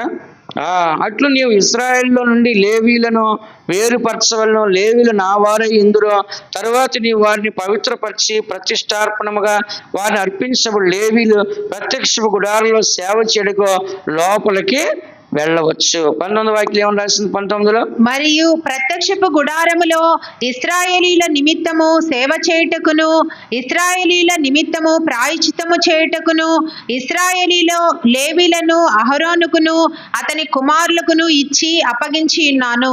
అందువలన ఇశ్రాయేలీలు పరిశుద్ధ మందిరమునకు సమీపించినప్పుడు ఏ తెగులైనను ఇశ్రాయేలులకు సంభవింపకపోవును అని చెప్పెను. చూసారా? ఇశ్రాయేల్ యొక్క ప్రజలు దేవుని మందిరానికి వచ్చినప్పుడు వాళ్ళు ఏ పాపమైన ఉంటే వాళ్ళు చచ్చిపోతారు. అందుకనే వాళ్ళకి అలాంటి సాగు రాకుండా ఎవరిని పెట్టాడు దేవుడు? అక్కడ లేవీల్ని పెట్టి లేవీలే పాప ప్రాయశ్చిత్తం రాసినదా? ఏంటంటే ఇశ్రాయేల్కి సేవ చేయడానికి ప్రాయశ్చిత్తం చేయడానికి ఇశ్రాయేల్లో ఎవరినంట? లేవీని దేవుడు ఏర్పరచుకొని వాళ్ళ పరిశుద్ధ మందిరానికి సమీపించినప్పుడు ఏ తెగులు వాళ్ళకి రాకుండా సంబంధించుకుని ఉండాలంటే అక్కడ నిత్యము సేవ చేయడానికి దేవుడు ఎవరిని ఏర్పరిచాడు? లేవీలు. కాబట్టి ఒక సంఘంలో ఉన్నవారిని కాపాడడానికి, రక్షించడానికి, మరి మారు మనసు ఇవ్వడానికి, వాళ్ళని సంఘంలో ప్రభు రాకడానికి సిద్ధపరచడానికి, బలపరచడానికి దేవుడు ఏం చేస్తాడు, ఒక సేవకుల్ని నియమించున్నాడు. కాబట్టి ఆ దినాల్లో ఇశ్రాయేలు ప్రజలు అందరికీ 11 గోత్రాల నిమిత్తం సేవ చేయడానికి ఎవరిని ఏర్పరచాడు, లేవీలకి స్వాస్థ్యం ఉందా చెప్పండి? స్వాస్థ్యం ఎవరు? దేవుడే. వాళ్ళకి ఆస్తి లేదు, అందరికీ ఆస్తి ఇచ్చాడు దేవుడు. ఎవరికి ఆస్తి ఇవ్వలేదు? లేవులు. ఎందుకని? వాళ్ళు ఎప్పుడు దేవుని మందిరంలో ఉండాలి, దేవుని మందిరంలో సేవ చేయాలి, దేవుని మందిరంలో జీవించాలి, దేవుని మందిరం మరణించాలి. కాబట్టి వాళ్ళకి స్వాస్థ్యాన్ని దేవుడు ఇవ్వాల. ఇశ్రాయేల్ నా స్వాస్థ్యం ఎవరన్నాడు? లేవీలకి స్వాస్థ్యం ఎవరంట? నేనే అన్నాడు. ఇశ్రాయేలులో లేవీలకి స్వాస్థ్యము నేనే, వాళ్ళకి ఆస్తి నేను ఇవ్వను. అందుకని వాళ్ళు ఏం చేస్తారు, దేవుని మందిరం దగ్గర వచ్చి ఆ బలి అర్పణలో ఏం చేస్తారంట, ఆ దశమగాలు ఆ కానుకలు తీసుకొని వాళ్ళు దాన్ని తింటారు, కానీ వాళ్ళకి ఉద్యోగం కానీ వేరే సంపాదన వాళ్ళకి లేనే లేదు. కాబట్టి ఈ దినాల్లో మేము కూడా దేవుని యొక్క సేవ నిమిత్తం సమర్పించుకొని దేవునికి సేవ మాత్రం చేస్తాం. కాబట్టి మరి దేవుడు ఇచ్చే కానుకలు, సమర్పణలు అన్నీ కూడా ఈ దినాన సేవకులుగా దాన్ని అనుభవించాకి దేవుడు నియమించున్నాడు. 4వదిగా మనం చూసినట్లయితే ఆది కాండము 48వ అధ్యాయం 18, 19 వాక్యాన్ని ఒకసారి చదువుకుందాం. ఆది కాండము 48వ అధ్యాయం 18వ వాక్యం, 19వ వాక్యం ఒకసారి మనం చదువుకుందాం. నా తండ్రి అట్లు కాదు, ఇతడే పెద్దవాడు, నీ కుడి చెయ్యి ఇతని తల మీద పెట్టుమని చెప్పెను. అయినను అతని తండ్రి ఒప్పక, అది నాకు తెలియను, నా కుమారుడా అది నాకు తెలియను. ఇతడును ఒక జనసమూహమై గొప్పవాడగును, కానీ ఇతని తమ్ముడు ఇతని కంటే గొప్పవాడగును, అతని సంతానము జనముల సమూహమగునని చెప్పెను. ఇక్కడ మనం చూస్తే ఇక్కడ ఈ యొక్క యాకోబు చనిపోయేటప్పుడు యోసేపుకు చెప్పాడు, నీ పిల్లలిద్దరిని తీసుకొని రా, నేను దీవిస్తాను చెప్పాడు. నీ పిల్లలిద్దరిని ఏం చేస్తాను, నేను ఆశీర్వదిస్తాను అని చెప్పేసి యోసేపుకి ఏం చేశాడంట చెప్పాడు, తీసుకురామని. అప్పుడు అతను ఏం చేస్తాడంటే తీసుకొచ్చాడు. అయితే యాకోబుకి ఏం కనబడట్లా, కళ్ళు కనబడట్లా, పెద్దోడు ఎవరో చిన్నవారో ఆయనకి తెలియదు. అప్పుడు ఏం చేస్తున్నాడు, అతను చిన్నోడి మీద చేయబెడుతున్నాడు. అప్పుడు యోసేపు చెప్పాడు, నాన్న వాడు చిన్నోడు, పెద్దోడు కాదు, పెద్దోడిని కదా ముందు దీవించాలంటే, లేదు నాకు తెలుసు, వీడినే నేను దీవిస్తాను. ఇక్కడ రాసిన 18వ వాక్యం ఏమని రాస్తుంది, ఇతడే పెద్దవాడు, నీ కుడి చెయ్యి ఇతని మీద తల మీద పెట్టమని చెప్పాను. అయినా అతడు ఆ తండ్రి ఒప్పక, అది నాకు తెలియను, నా కుమారుడా అది నాకు తెలియను, ఇతడును ఒక జన సమూహమై గొప్పవాడగును, కానీ ఇతని తమ్ముడు ఇతని కంటే గొప్పవాడగును, అతని సంతానము జన సమూహములగునని చెప్పాడు. చెప్పి ఏం చేశాడు, మనష్షే పెద్దవాడైతే ఎవరిని దీవించడైనా, చిన్నవాడిని దీవించాడు. వాడు వీడికంటే గొప్పవాడు అవుతాడు, గొప్ప జనసమూహం అయింది అని చెప్పేసి చెప్పినాడు. అలాగే ఇక్కడ మనం చూసినట్లయితే దేవుడు ఇక్కడ మనష్షేని హెచ్చించలా. ఎవరిని హెచ్చించాడు? ఎఫ్రాయిముని హెచ్చించాడు. ఎవరిని హెచ్చించాడంట? మనష్షే కంటే ముందుగా ఎవరిని హెచ్చించంట? ఎఫ్రాయిముని హెచ్చించాడు. 20వ వాక్యంలో ఆ దినమందు అతడు వారిని దీవించి, ఎఫ్రాయిము వలెను మనష్షే వలెను దేవుడు నిన్ను చేయను గాక, ఇశ్రాయేలు నీ పేరు చెప్పి దీవించదనను. ఇలాగ అతడు మనష్షే కంటే ఎఫ్రాయిమును ముందుగా ఉంచాడంట. అంటే ఆ స్థానం ఎవరికి ఇచ్చాడు? మనష్షేకి ఇచ్చాడా, ఎఫ్రాయిముకి ఇచ్చాడా? ఎఫ్రాయిముకే ఇచ్చాడు. కానీ దేవుడు ఎవరిని హెచ్చించాలనుకుంటున్నాడో, దేవుడు ఎవరిని గణపరచాలనుకున్నాడో, దేవుడు ఎవరిని ఉన్నత స్థానంలో పెట్టాలనుకున్నాడో అది దేవుని యొక్క ఉద్దేశము. దాన్ని మనం మార్చగలమా? మార్చలేం. కాబట్టి ఇక్కడ చదువుతున్న వాక్యంలో ఈ జ్యేష్ఠత్వపు హక్కుని ఎవరు పొందుకున్నారు? ఇక్కడ యోసేపు యొక్క కుటుంబంలో 2 పిల్లలు. ఎవరు చెప్పండి? మనష్షే, ఎఫ్రాయిం. వాళ్ళిద్దరిలో ఎవరు పెద్దోడు? మనష్షే. కానీ అక్కడ ఎవరిని దీవించారు? ఎఫ్రాయిముని దీవించారు. అందుకనే దేవుడు మనల్ని ఏదైనా సరే దీవించాలని కోరుకున్నప్పుడు దాన్ని ఎవరు ఆపలేరు. అందుకనే ద్వితీయోపదేశకాండము 33వ అధ్యాయం 17వ వాక్యం చూడండి. ద్వితీయోపదేశకాండం 33:17. అతని వృషభమునకు మొదట పుట్టిన దానికి ఘనత కలదు, అతని కొమ్ములు గురుపోతు కొమ్ములు, వాటి వలన అతడు భూమి అంతముల వరకు జనులను త్రోసివేయును. ఎఫ్రాయిం యొక్క 10,000ను మనష్షే యొక్క 1,000ను అలాగును నుందురు. ఎఫ్రాయిం ఏమో 10,000 అంట, మనష్షే 1000. అక్కడ ఎఫ్రాయిం ఎన్నంట? 10,000. మనష్షే ఎన్నంట? 1000. అప్పుడు ఇక్కడ ఎవరిని హెచ్చించాడు? ఇక్కడ చెప్పండి. ఎఫ్రాయిముని హెచ్చించాడు కదా. కాబట్టి ఇక్కడ మనం చదువుతున్నాము, అతని కొమ్ములు గొర్రెపోతు కొమ్ములు, వాటి వలన అతడు భూమి అంతల వరకు జల్లను త్రోసి, అంటే భూమి అంతటి కూడా అతను జయించగలిగేంత శక్తి ఎఫ్రాయింకి ఇచ్చాడు. ఎఫ్రాయిం యొక్క 10,000. అందుకని దేవుని చేత మనం 1000గా దీవించబడాలా, 10,000గా దీవించబడాలా? చెప్పండి. 10,000గా. యేసు ప్రభు గురించి రాస్తుంది, ఆయన 10,000 మందిలో ఆయన గుర్తించవచ్చు అంట. ఎంతమంది అంట? అంటే 10,000 మంది కంటే కూడా అంత ఉన్నతమైన ఒక మహిమకరంగా యేసు ప్రభు కనపడ్డాడు. అందుకే దావీదు కూడా యుద్ధానికి వెళ్ళినప్పుడు వాళ్ళు ఏమన్నారు, నీవు మాలో 10,000 వంటి వాడితో సమానం అని చెప్పారు. ఎవరిని? దావీదుని. 10,000 మంది వాడితో సమానం చెప్పారు. సౌలుకి 1000, దావీదుకి 10,000 అని పలికారు. అలాగే దేవుడు మనల్ని హెచ్చించే విధముగా మన జీవితంలో ఒక తగ్గింపు అనేది మనము ఉండాలి. చిన్నవాడిని ఎందుకు దీవించారు చెప్పండి? యేసు ప్రభు 5 రొట్టెలు 2 చేపలు కావాలన్నప్పుడు ఎవరిచ్చారు యేసు ప్రభుకి? చిన్నోడు ఇచ్చాడా, పెద్దోడు ఇచ్చాడా? చిన్నపిల్లడు అడిగాడంటే కల్మషం లేని మనసు, కపటం లేని మనసు, స్వచ్ఛమైన మనసు, వాడి వెనక ముందు ఏమి చెడ్డ తలంపులు రావు, యథార్థంగా ఉంటాడు చిన్నపిల్ల. అందుకని మనం కూడా ఎలా ఉన్నాడు? పసిబిడ్డల వలె మనము, అంటే మన మనస్సు ఏం కనబడాలంట? ఆ మాట మీరు చదవండి. హెబ్రీ రాసిన పత్రికలో ఒక మాట ఉంటుంది, చాలా బాగుంటుంది. హెబ్రీ రాసిన పత్రిక రోమరాసిన పత్రిక 16వ అధ్యాయము, రోమరాసిన పత్రిక 16వ అధ్యాయము 19వ వాక్యం చదవండి. మీ విధేయత అందరికీ ప్రచురమైనది కనుక మిమ్మును గూర్చి సంతోషించుచున్నాను. మీరు మేలు విషయమై జ్ఞానులను, కీడు విషయమై నిష్కపటులనై ఉండవలనని కోరుచున్నాను. ఓకే, ఇంకో దగ్గర కూడా చెప్తాను. 1 కొరింథీ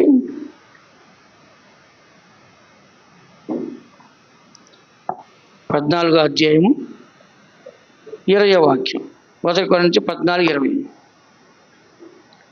సహోదరులారా, మీరు బుద్ధి విషయమై పసిపిల్లలు కాక దుష్టత్వము విషయమై శిశువులుగా ఉండుడి, బుద్ధి విషయమై పెద్దవారలై ఇండుడి. ఇక్కడ మనము రోమరాసిన పత్రిక 16వ అధ్యాయం 19వ వాక్యంలో, మీరు విధేయత అందరికీ ప్రచురమైనది కనుక మిమ్మల్ని గురించి సంతోషించున్నారు. మీరు మేలు విషయమై జ్ఞానులు, కీడు విషయమై నిష్కపటులైన. అంటే కీడు చేసే విషయం ఎలా ఉండాలంట? కపటం లేని వారిగా, నిష్కపటులుగా మనము ఉండాలి. చెడుతనం వల్ల ఉండకూడదు. ఈ కొరింథీ 14వ అధ్యాయము 20వ వాక్యంలో, సహోదరులారా, మీరు బుద్ధి విషయమై పసిపిల్లలు కాక దుష్టత్వ విషయంలో శిశువులుగా ఉండుడి. బుద్ధి విషయంలో పెద్దవాళ్ళు ఉండాలి, బుద్ధి విషయంలో పెద్దవాళ్ళు ఉండాలి. దుష్టత్వ విషయంలో ఎలా ఉండాలంట? పసిపిల్లలు. అంటే చెడుతనము లేని వారు ఉండాలి. దీని యొక్క అర్థం ఏంటంటే చెడుతనము లేని వారిగా మనము కనపడాలి. అందుకని మన అందరం కూడా పసిబిడ్డలు అంటే, చిన్నవారు అంటే ఏమరంట? చెడుతనం లేని, కల్మషం లేని, దుష్టత్వం లేని వారిగా, మనం కీడు లేని వారిగా మనము కనపడాలి. అందుకని ఇర్మియా గ్రంథము 31వ అధ్యాయం 9వ వాక్యంలో, ఎఫ్రాయిము నా జ్యేష్ఠ కుమారుడు అని దేవుడు మాట్లాడుతాడు డైరెక్ట్గా. ఇర్మియా 31:9 చదవండి. వారు ఏడ్చుచూ వచ్చెదరు, వారు నన్ను ప్రార్థించుచుండగా నేను వారిని నడిపించుదును. వారు తొట్టిల్లకుండా చక్కగా పోవు బాటను, నీళ్ల కాలువల యొద్ద వారిని నడిపింతును. ఇశ్రాయేలునకు నేను తండ్రిని కానా, ఎఫ్రాయిము నా జ్యేష్ఠ కుమారుడు కాడా? ఇప్పుడు ఎవరంటే అక్కడ ఎఫ్రాయిం ఎవరంట? దేవునికి జ్యేష్ఠ కుమారుడు. కాబట్టి వాళ్ళు కన్నీళ్ళు విడుచు, ఏడ్చుచు నా దగ్గరికి ప్రార్థించు వస్తారు. నేను వాళ్ళని నడిపిస్తాను, తొట్టిల్లకుండా వారికి బాటను నేస్తాను, నీళ్ళ కాళ్ళు యొద్ద వారిని నడిపిస్తాను. ఇశ్రాయేలు నేను తండ్రిని కానా, ఎఫ్రాయిము నా జ్యేష్ఠ కుమారుడు కాదంటే ఇశ్రాయేల్కి నేను తండ్రిని, ఎఫ్రాయిము నా యొక్క పెద్ద కుమారుడు అంటున్నాడు. చూడండి, దేవుడు ఎంత గొప్పవాడైనప్పటికీ కూడా ఆయన మీకు తండ్రిని, మానవులకి మీరు నా పెద్ద కుమారుడు అని చెప్పేసి మానవులను దేవుడు ఏం చేస్తాడంట? ప్రేమిస్తాడు. కాబట్టి దేవుడు ప్రేమించి వారి ద్వారా మంచి సంతానం ఇచ్చి ఈ భూమి మీద వాళ్ళ ద్వారా దేవుని పిల్లలను దేవుడు ఏర్పరచుకొని ముందుకు తీసుకొని వెళ్తున్నాడు. అందుకని మనం కూడా ఎఫ్రాయిం లాగా ఎలా ఉండాలంటే జ్యేష్ఠ కుమారుడు. ఎలా ఉండాలంట? ఇక్కడ చదువుతున్నాం 20వ వాక్యంలో, ఎఫ్రాయిము నాకు ఇష్టమైన కుమారుడా, నాకు ముద్దు బిడ్డ అన్నాడు. కాబట్టి నేను అతను విరోధంగా మాట్లాడినప్పుడల్లా నాకు చాలా వేదనగా కడుపులో ఉంది అన్నాడు. అంటే ఇక్కడ మనం చూసినట్లయితే ఈ పెద్ద కుమారుని ఏం చేస్తాడంట, ఎఫ్రాయిమా నాకు ఇష్టమైన కుమారుడా, ముద్దు బిడ్డ. పెద్ద కుమారుడు ఎలా ఉంటాడంట, ఇష్టమైన వాడిగా ఏంటి ముద్దు బిడ్డగా కనపడతాడు. తండ్రి ఏం చేస్తున్నాడు, పెద్ద కుమారుని మొదటగా పుట్టినవాడు కాబట్టి, తొలుచులు బలము కాబట్టి అతను ఎక్కువగా అతన్ని ప్రేమిస్తాడు. విన్నారా, ఎక్కువ ఏం చేస్తాడు, అతన్ని ప్రేమిస్తాడు. అందుకని ఇక్కడ చదువుతున్న వాక్యంలో ఎఫ్రాయిముని దేవుడు ఎక్కువగా ప్రేమించి అతన్ని ఉన్నత స్థలంగా చేసి 10,000 అంటున్నాడు. ఏంటంట, మనష్షేకి 1,000, ఎఫ్రాయిముకి ఏంటంట 10,000 అంటున్నాడు. అలాగే దేవుడు ఉన్నతంగా హెచ్చిస్తున్నాడు.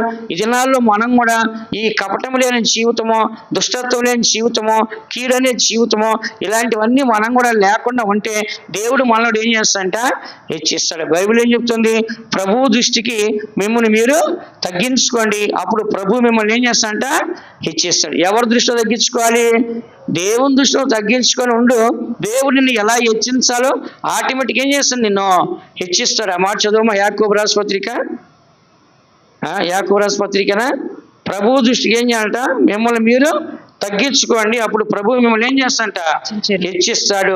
ప్రభు దృష్టికి మిమ్మల్ని మీరు తగ్గించుకొనుడి, అప్పుడు ఆయన మిమ్మల్ని హెచ్చించును. 4వ అధ్యాయం 10వ వాక్యం. కాబట్టి ప్రభు దృష్టికి మిమ్మల్ని మీరు తగ్గించుకుని అప్పుడు ఆయన మిమ్మల్ని ఏం చేస్తాడంట, హెచ్చిస్తాడు. కాబట్టి మనం ఎప్పుడు దేవునికి సన్నిధిలో గర్విష్ఠులుగా మనం ఉండకూడదు. బైబిల్ రాస్తుంది, దేవుని కంటే సుఖానుభవాన్ని ఎక్కువగా అనుభవిస్తారంట. ఎవరంట, దేవుని కంటే సుఖానుభవాన్ని ఎక్కువగా అనుభవిస్తారు. వాళ్ళ కడుపే, చెప్పండి, వాళ్ళ కడుపే వాళ్ళ దేవుడు. అలాంటి వారు కూడా ఎంతోమంది కనపడతారు. కాబట్టి అలాంటి వారిని దేవుడు హెచ్చించడు. ఇప్పుడు చూడండి, బలి అర్పించక వచ్చినప్పుడు బలిలో ఏం చేయాలంట, శ్రేష్టమైనది బలిపీఠమే పెట్టాలి, మిగతాది యాజకులు తినాలి. కానీ ఏలి కుమారులు ఏం చేస్తారు, శ్రేష్టమైనది వాళ్ళు తినేసి పనికి మాలింది బలిపీఠం పెట్టారు. దేవుడికి ఏమైపోయింది, కోపం వచ్చి వాళ్ళని ఎవరు చంపారు, దేవుడే చంపాడని రాస్తుంది కదా. కాబట్టి ఎప్పుడు కూడా మనం ఎవరిని కనపరచాలి, ముందు దేవుని కనపరచాలి. దేవుని కంటే మనల్ని హెచ్చించుకున్నాం అనుకోండి, దేవుడు ఏం చేస్తాడు, మనం తీసి పక్కన పెడతాడు. అందుకని ఇక్కడ మనం చదివిన 4వదిగా దేవుడు ఏశావుని ఏం చేస్తాడంట, ఏశావుని ఏం చేస్తాడు, జ్యేష్ఠ కుమారుడిగా ఉంచలా. ఎవరు ఉంచాడు, యాకోబుని ఉంచాడు. ఇక్కడ ఎవరిని ఉంచాడు, మనష్షేను ఉంచలా. ఎవరు ఉంచాడు, ఎఫ్రాయిము ఉంచున్నాడు. అందుకని 5వదిగా మనం చూసినట్లయితే దావీదు, 1 సామ్యూయేలు గ్రంథము 16వ అధ్యాయం 12వ వాక్యం. 1 సామ్యూయేలు 16వ అధ్యాయం 12వ వాక్యం. అతడు వాని పిలువనంపించి లోపలికి తోడుకొని వచ్చెను. అతడు ఎర్రని వాడును, చక్కని నేత్రములు గలవాడును, చూచుటకు సుందరమైన వాడునై ఉండెను. అతడు రాగానే, నేను కోరుకున్నవాడు ఇతడే, నీవు లేచి వారిని అభిషేకించుమని యెహోవా సెలవీయగా. చాలు. ఇక్కడ 7 అన్నయ్యలు ఉన్నారు దావీదుకి. ఎంతమంది అంట, 7 అన్నయ్యలు ఉంటే కూడా దేవుడు ఎవరిని జ్యేష్ఠ కుమారుడు చేశాడు, 8వ వాడు దావీదు. ఆ దావీదు ఎవడు, గొర్రెలు కాసుకున్నాడు. ఆయన యుద్ధం చేయడానికి కూడా ఆయనకి యుద్ధమందు ప్రవీణుడు కాదు, యుద్ధంలో ప్రవీణుడు కాదు. యుద్ధం చేయడానికి రాజుగా అభిషేకిస్తే రాజ్యాన్ని పరిపాలన చేయడానికి ఆయన ఏమి యుద్ధంలో ప్రవీణుడు కాదు. ఎవరతను, గొర్రెలు కాస్తాడు. కానీ ఆయన ఏం చేస్తాడు, సింహం వచ్చినా చీల్చేస్తాడు, ఎలుగుబంటి వచ్చినా ఏం చేస్తాడంట, చీల్చేస్తాడు. దావీదుని కూడా గొలియాతుడు ఏం చేస్తాడు, ఒక్క ఒడిస్తే ఏం చేస్తాడంట, చంపేస్తాడు. ఎందుకు చెప్తానంటే ఇదంతా, దేవుడు మన పక్షాన ఉంటే, దేవుడు మనల్ని ఏర్పరచుకుంటే, దేవుడు మనల్ని హెచ్చిస్తే మనం ఏదైనా మనం జయించగలుగుతాం. ఏది అపజయం అనేది మన జీవితంలో ఉండదు. అపజయం ఎదుర్కొన్నామంటే దేవుని కంటే ఎక్కువ సుఖాన్ని అనుభవించే వారు ఉండొచ్చు, దేవుని కంటే హెచ్చించి ఉండొచ్చు, దేవుని కంటే గణపరుచుకుండొచ్చు. దేవుని మర్యాద ఇవ్వకుండా, దేవుని లోబడకుండా ఎప్పుడైతే మనం కనపడతామో అప్పుడు మాత్రమే అపజయాలు పాలు మనము అవుతూ ఉంటాము అని చదువుతున్నాము. దావీదు గురించి కీర్తన గ్రంథము 89వ కీర్తన 27వ వాక్యం ఏమని రాస్తుంది, 89వ కీర్తన 27వ వాక్యం చదవండి. కావున నేను అతని నా జ్యేష్ఠ కుమారునిగా చేయుదును, భూరాజులలో అత్యున్నతునిగా నుంచెదను. ఇక్కడ మనం చూసినట్లయితే దేవుడు అంటున్నాడు, అతన్ని నా జ్యేష్ఠ కుమారుడిగా చేస్తానండి. ఏ కుమారుడు అంట, చెప్పండి, ఏ కుమారుడు అంట, దేవునికి జ్యేష్ఠ కుమారుడిగా నేనేం చేస్తా, అతన్ని చేస్తాను. అందుకని చూడండి, ఎంతోమంది అతనికి 7 అన్నములు ఉన్నప్పుడు కూడా అన్నములు అందరికంటే ఏం చేస్తాడంట, దావీదుని దేవుడు హెచ్చించి అతన్ని ఘనపరిచిన్నాడు. అందుకని ఇక్కడ అంటున్నాడు అతను, కావున నేను అతన్ని నా జ్యేష్ఠ కుమారునిగా చేయుచున్నాను, రాజులందరిలో భూరాజులందరిలో అత్యున్నతునిగా నేను నుంచేదను. ఇప్పుడు ఇజ్రాయెల్ దేశం ఎలా ఉంది చెప్పండి? ప్రపంచంలో ఉన్నతమైన దేశంగా ఉందా లేదా? అత్యున్నతమైన దేశం ఉందా లేదా? ఇప్పుడు కూడా ఇజ్రాయెల్ దేశం నెతన్యాహు ఆయన చాలా పవర్ఫుల్. దేశం కొరకు తన ప్రజల కొరకు ఎప్పటికప్పుడు ఎలాంటి ఉంటాడు, ఎప్పటికప్పుడు వాళ్ళకి ఎటువంటి నష్టం రాకుండా ఏం చేస్తే వాళ్ళని కాపాడుకుంటూ ఉంటాడు.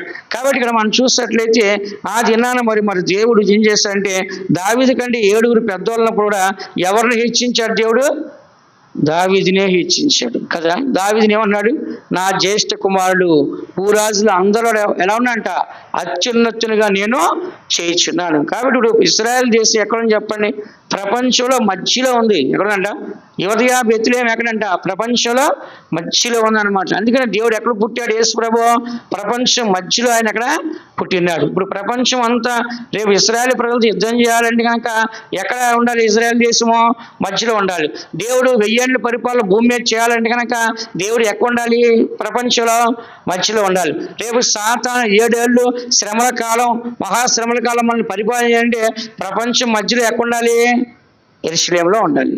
విన్నారా? కానీ ఇప్పుడు యెరూషలేము ఎక్కడుందంట? మధ్య స్థలం అన్నమాట.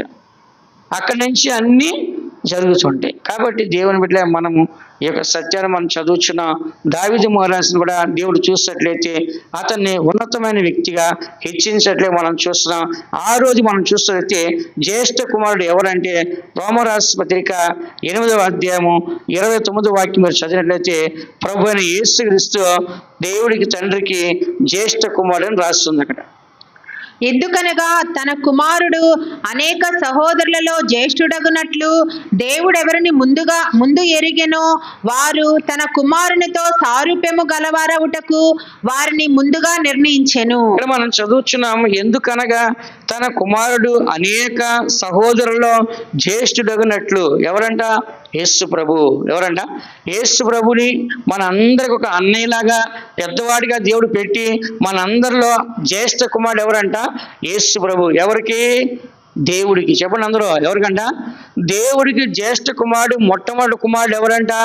యేసుక్రీస్తు. సామెతల గ్రంథము 8వ అధ్యాయంలో ఈ మాట మీరు చదవచ్చు. సామెతల గ్రంథము 8వ అధ్యాయము 30వ వాక్యం చూడండి.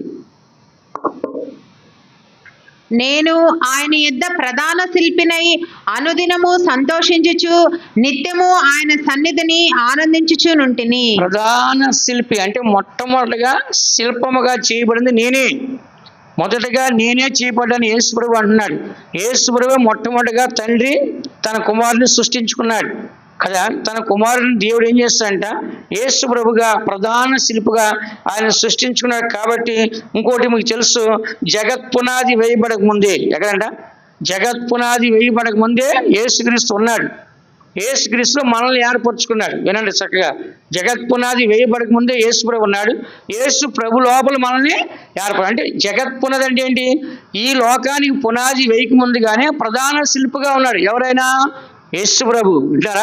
యేసు ప్రభు ఈ లోకానికి పునాది వేయకముందే తండ్రి దగ్గర ప్రధాన శిల్పి ఉన్నాడు. యేసు క్రీస్తు ద్వారా దేవుడు మనల్ని ఏం చేస్తాడు?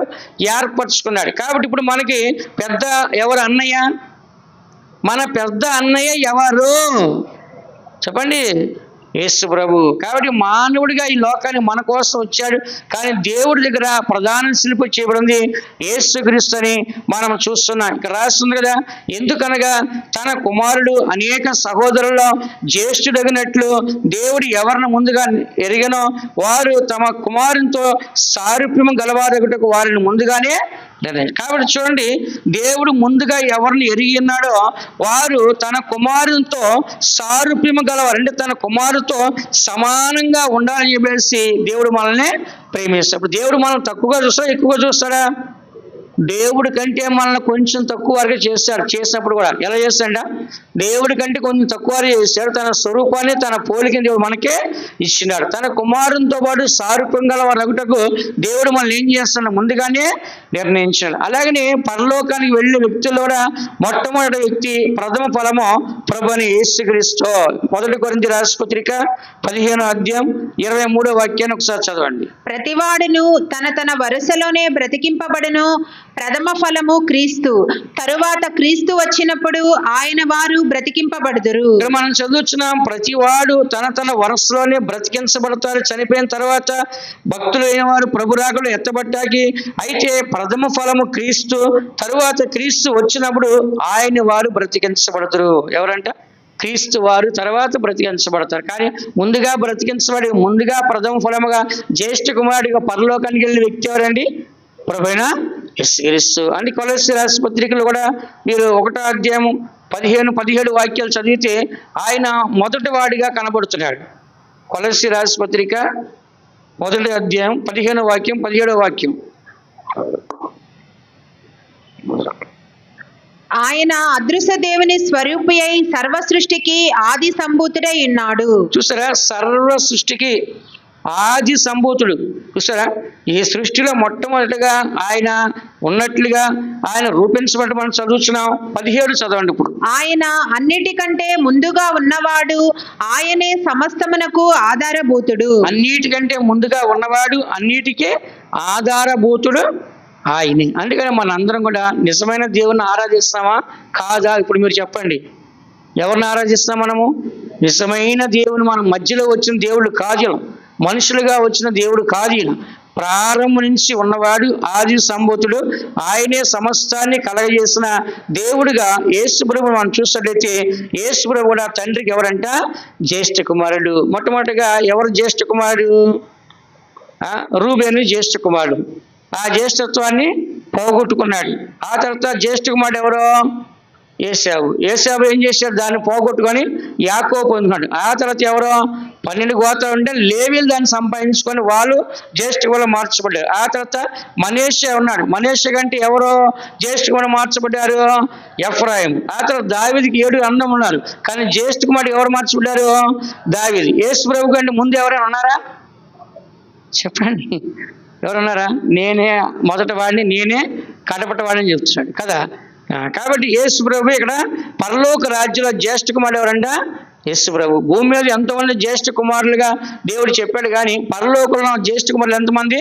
ఒకే ఒక్కడు ప్రభువైన యేసుక్రీస్తు. చివరగా సంఘమే పరలోక రాజ్యములో జ్యేష్ఠ సంఘము. చదవండి, హెబ్రీ రాసిన పత్రిక 12వ అధ్యాయం 23వ వాక్యం.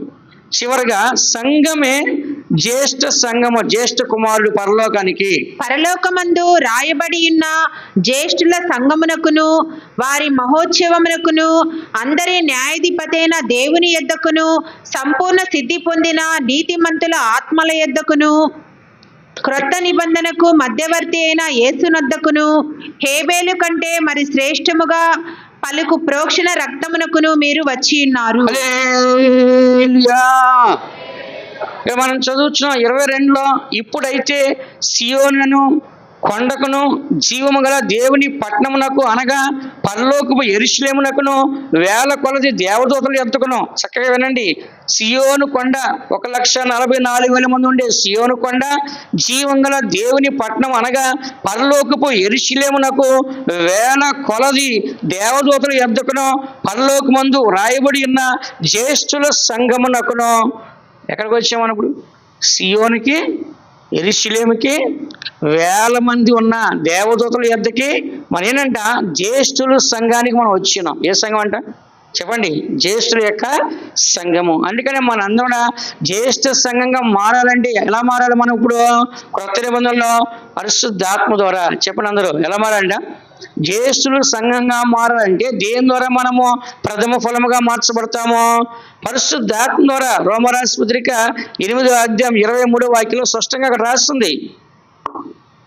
అంతేకాదు ఆత్మ యొక్క ప్రథమ ఫలముల నొందిన మనము కూడా దత్తపుత్రత్వము కొరకు అనగా మన దేహము యొక్క విమోచనము కొరకు కనిపెట్టుచు మనలో మనము మూల్గుచున్నాము. చూసారా, జ్యేష్ఠుల సంఘము పరలోకానికి వెళ్ళడానికి ఆత్మ యొక్క ప్రథమ ఫలము నొందిన మనము కూడా పరిశుద్ధాత్మ అభిషేకం ఎప్పుడైతే మనలో వస్తుందో అప్పుడు మనకు ప్రథమ ఫలంగా కనబడుతున్నాం. పరలోక రాజ్యం కొరకు, మన విమోచన కొరకు, దేహం యొక్క విమోచన కొరకు మనం కనిపెట్టుచు మనలో మనం ఏం చేస్తాంట మూలుగుతున్నాం. అందుకని దేవుని బిడ్డ మనందరం కూడా ఇప్పుడు మనమే ఆ జ్యేష్ఠ కుమారులమే. చెప్పండి అందరూ, మనం ఎవరంట? జ్యేష్ఠ కుమారులు. దేనికి జ్యేష్ఠ కుమారులు? భూమి మీద పరలోకలనా?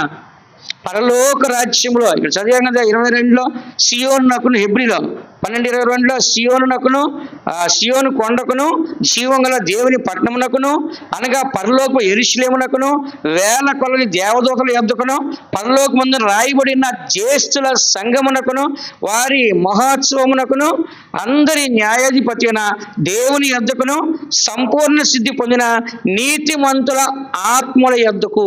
ఏ ఆత్మలు ఏంట? పరలోకంలో నీతిమంతుల యొక్క ఆత్మల యొద్దకును కొత్త నిబంధన మధ్యవర్తిన యేసు నొద్దకును హేబేలు కంటే మరి శ్రేష్టమైన ప్రోక్షణ కలిగిన రక్తమునకును మీరు వచ్చిన. అందుకని మనందరం కూడా ఇప్పుడు జ్యేష్ఠ కుమారులుగా మారాలి. ఏ కుమారులు అంట?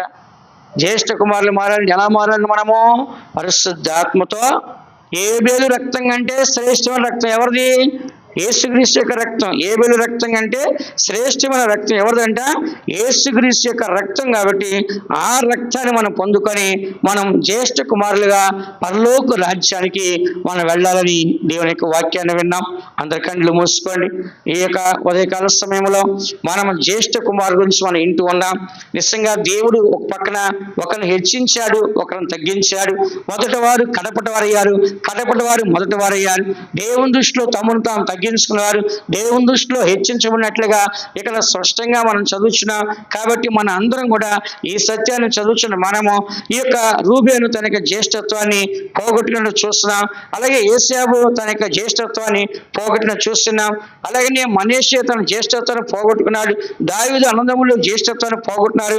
కానీ ఇక్కడ లేవీలు కాపాడుకున్నారు, యేసుప్రభు కాపాడుకున్నారు. ఇప్పుడు జ్యేష్ఠుల సంఘముగా మారు మనసు పొంది పాపక్షమా పొంది బాప్తిస్మాన్ని పొంది పరిశుద్ధాత్మ అభిషేకాన్ని పొంది యేసు రక్తంతో క్రొత్త నిబంధన మధ్యవర్తి అయిన యేసు యొద్దకి, సియోనికి, యెరూషలేముకి మనం వచ్చిన. ఇంకా వెనక్కి తిరిగి చూడొద్దు. నీవు ముందుకు వెళ్ళాలి. యేసయ్య ముఖం చూసుకొని ఓపికతో పరిగెత్తాలి. నీ విశ్వాస జీవితంలో, నీ పరిశుద్ధ జీవితంలో, నీ ప్రార్థన జీవితంలో, నీ ప్రేమగల జీవితంలో, సమాధానకరమైన జీవితంలో ముందుకు సాగిపోవాలి. వెనక్కి తిరిగి చూడొద్దు. లోకమంతా నాశనం అయిపోతుంది. నశించిపోయే లోకములో నువ్వు నిలబడకూడదు. ఎక్కడా నిలబడకుండా ముందున్న సియోను యెరూషలేముకి మన కొరకు సిద్ధపరిచి మన కొరకు కట్టించిన మహిమల రాజ్యానికి మనం వెళ్ళాలి. ఆ దినము ఆ రాకడ పరిశుద్ధుల కొరకు రెండోసారి రావడానికి ఆయన రాకడ సమీపం ఉంది. ప్రథమ ఫలంగా యేసుక్రీస్తు వెళ్ళినట్లుగా ప్రథమ సంఘముగా మనం కూడా పరలోకానికి చేరాలి. పాత నిబంధన పరిశుద్ధులు ప్రథమ ఫలముగా పరలోక రాజ్యంలో ఉండరు. కొత్త నిబంధన గొర్రెపిల్ల రక్తంతో కడగబడిన వారు, మారు మనసు పొంది పాప క్షమాపణతో బాప్తిస్మం పొందిన వారు, పరిశుద్ధాత్మ అభిషేకముతో నింపబడిన కొత్త నిబంధన సంఘం మాత్రమే ప్రథమ ఫలముగా జ్యేష్ఠ పుత్రులుగా జ్యేష్ఠ సంఘముగా సియోనులో యెరూషలేములో అక్కడ యేసుప్రభుతో కనబడుతున్నారు. ఆ దినము ఆ రాకడ వచ్చినప్పుడు మనందరూ ఎత్తబడి ఆ సంఘములో మహిమల సంఘముగా ఎత్తబడి వేల కొలది కోట్ల కొలది పరిశుద్ధులు నీతిమంతులు దేవదూతలు నుండి పరలోక రాజ్యంలో చేరడకు దేవుడు మనల్ని సహాయించను గాక. దేవుడు మనల్ని ఆశీర్వదించిన గాక. పావురము వలెను మూల్గుచునుండుటకు, పావురముల వలెను మూల్గుచునుండుటకు ప్రతిదినం పవిత్రాత్మలో ప్రార్థించి పోరాడుము. దేహ విమోచనకై ప్రతిదినం పవిత్రాత్మలో ప్రార్థి